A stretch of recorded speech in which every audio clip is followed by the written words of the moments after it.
Welcome to NSTV. Hi, నేను మీ Vinod. Welcome to voice of Vinod programme. ఈరోజు మనం దేశంలో ఎందరినో మోసం చేసి సులువుగా తప్పించుకొని పోయిన కొందరు ఆర్థిక నేరగాళ్ళ గురించి మాట్లాడుకుందాం.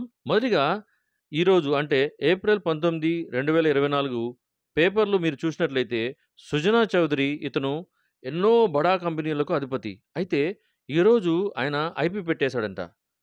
అంటే ఇతని కంపెనీలో పెట్టుబడిని పెట్టిన వారందరూ వాళ్ళ పరిస్థితి అంతా ఒక్క మాటలో చెప్పాలంటే గుడిలో ఉండిలో వేసినట్టే అయింది. మనం చూస్తుంటాం కదా, పూజారులు హోమం చేసేటప్పుడు నెయ్యి తీసుకొని అగ్నిలో వేస్తుంటారు. స్వాహ స్వాహ అంటుంటారు. అలాగా ఎంతోమంది సుజనా చౌదరిని నమ్మి ఆయన కంపెనీలో పెట్టుబడి పెట్టిన వాళ్ళందరివి పైసలు స్వాహ అయిపోయినట్టే. ఇప్పుడు గత 10 సంవత్సరాల్లో ఆర్థిక నేరగాళ్ళు మన దేశంను వదిలి పరాయి దేశంలో వెళ్ళి హాయిగా ఉంటున్నారు.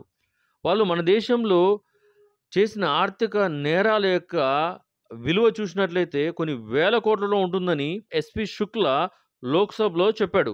వారిలో ముఖ్యంగా విజయ్ మాల్యా 7,000 కోట్లు, జతిన్ మెహతా 6,600 కోట్లు, నీరవ్ మోడీ 6,500 కోట్లు, నితిన్ సందేశ్రా మరియు చేతన్ సందేశ్రా 5,400 కోట్లు, కమలేష్ పారేఖ్, నీలేష్ పారేఖ్ 2,700 కోట్లు, లలిత్ మోడీ 1,700 కోట్లు, ఇలాగా చెప్పుకుంటూ పోతే పెద్ద లిస్టే ఉంది మరి. కానీ నాకు అర్థం కాని విషయం ఏంటంటే, ఇంత టెక్నాలజీ మన దేశంలో డెవలప్ అయింది. ఆర్మీ, ఎయిర్ ఫోర్స్, నేవీ అన్నిట్లో మనం ఎంతో అభివృద్ధిని సాధించాము అని చెప్పుకుంటుంటాం కదా. కానీ మన దేశంలో మన ప్రజల్ని మోసం చేసి వాళ్ళని వారి కుటుంబాలని రోడ్ల మీదకి ఎక్కించి వాళ్ళని ఎంతో ఇబ్బందులు గురి చేసి ఈ చేసినటువంటి ఈ ఆర్థిక నేరగాళ్ళు మాత్రం హ్యాపీగా ఫ్లైట్ ఎక్కేసి ఫారిన్ కంట్రీస్కి వెళ్ళిపోయి లగ్జూరియస్ లైఫ్ అనుభవిస్తుంటే మనము మన దేశము ఏమీ చేయలేని పరిస్థితిలో ఉన్నాము అన్నట్లుగా అనిపించడం లేదా? వీటన్నిటి చూస్తే ఎన్నో అనుమానాలు రావా?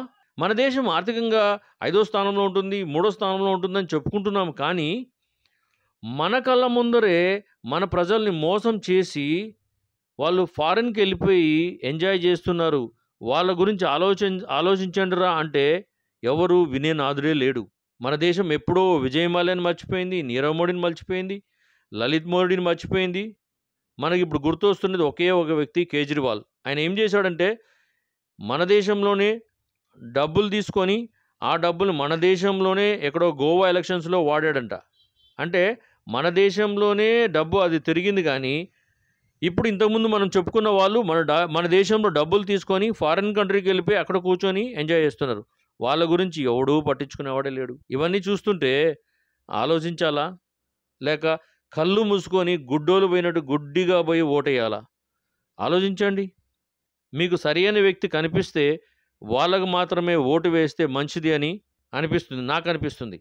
లేదు మీకు ఎవరు అర్థం కాకపోతే ఆ ఓటు వేసే విషయాన్ని మీ మనసాక్షికి అప్పగిస్తున్నాను. Thank you.